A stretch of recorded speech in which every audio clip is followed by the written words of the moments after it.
friends, welcome back to part 3 of my journey, my story, which actually shaped the kitchen factory as it is today. So I would like to go back in time and share 3 very important aspects of my life which actually impacted my life and brought the kitchen factory into existence. First thing was my entire growing up years was spent in and out of hospitals, going through reconstruction surgeries, one after the other, because this was to help me lead a normal life. Can you imagine a young child, a small child, just about 9 or 10 years of age, is not able to chew food or even get a morsel of food in her mouth? Yes, friends, I could not even open my mouth.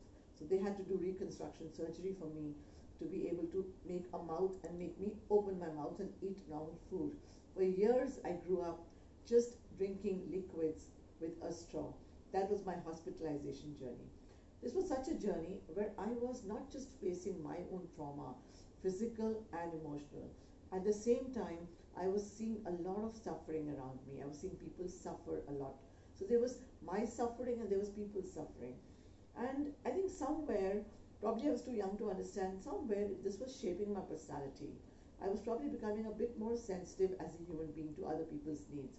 This hospitalization visits, spending long times in hospital, and of course, naturally so, my education did suffer, no denying that. Then the second aspect of my life, which I'd like to share with you, which was happening almost simultaneously, just a little bit further in time, was when the rope of my life, the direction of my life, was given by a spiritual master. Yes, friends, spending long time with the spiritual master who was guiding me through this journey, in fact, through this tough journey of my life. I was, there was, I began asking questions to myself. Who am I? Why me? Why am I suffering? Why did God do this to me? I was a total pessimist, and I guess anybody else in my position would probably be the same.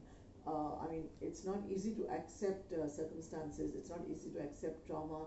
It's not easy to accept your physical appearances or handicaps. And I was going through that, and I was blaming God for everything. I used to always say, why have you given me such a raw deal?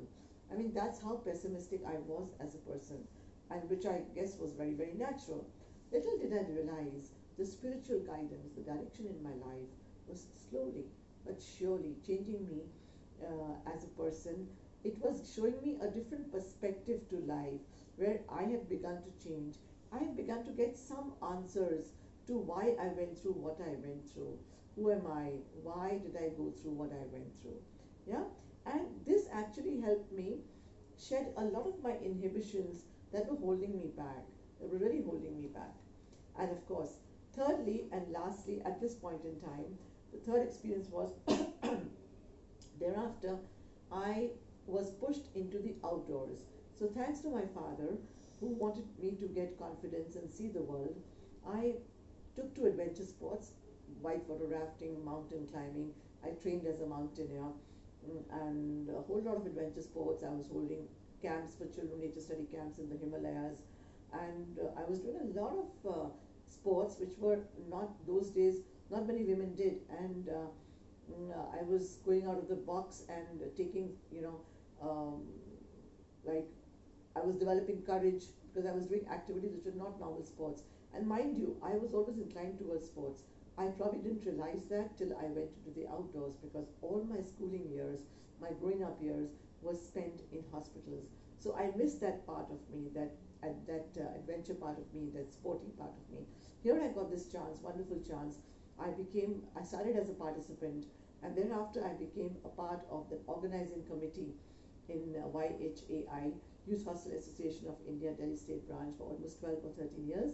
I worked there, of course, as part of the committee that was formulating programs for Delhi State and Pan India, and I used to take a lot of children in the Himalayas for nature study camps, which were very, very interesting and enjoyable, teaching them skills of life skills through the outdoors.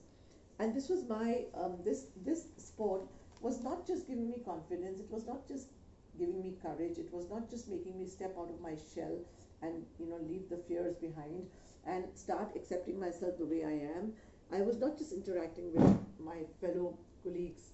I was also, very interestingly, I was interacting with a lot of rural people in the country. I was meeting a lot of visitors. I was spending time with them. I was seeing how they were eating food, how they were living, why were they eating what they were eating. They were eating seasonal foods. They were growing a lot of herbs. I used to see they were using a lot of herbs and spices and what you call plant extracts in their day-to-day life. And I realized end of the day that it was they were actually following nothing but preventive health or preventive medicine without being aware of it. Whereas we guys in cities have to make such an extra effort to incorporate those things in our day-to-day life, to make them a part of our life consciously.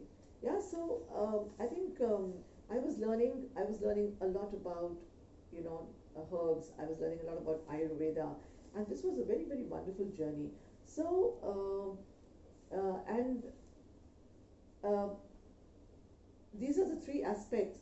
One is, of course, as I said, hospitalization, which was actually shaping me up as a person, making me more sensitive. Second was, of course, the spiritual guidance, which was changing my perspective to life. And lastly, the outdoors, that was not just making me step out of my fears and be accepted in society the way I was. Can you imagine this girl? I mean, that's me.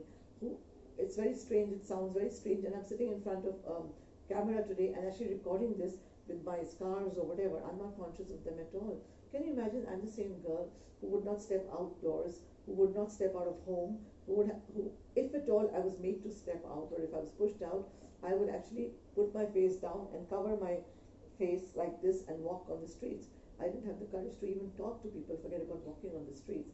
And here was this girl who was not just a participant in outdoor sports, who became a leader, a camp leader, a team leader, who was actually hosting a lot of tours and all that. So this is what my journey was all about. And finally, lastly, this experience led me to corporate travel and tourism industry much later, where I actually was lucky enough to learn the various facets of doing business, and I understood more of business techniques, and hope this journey of mine is inspirational, and if you like it, would appreciate.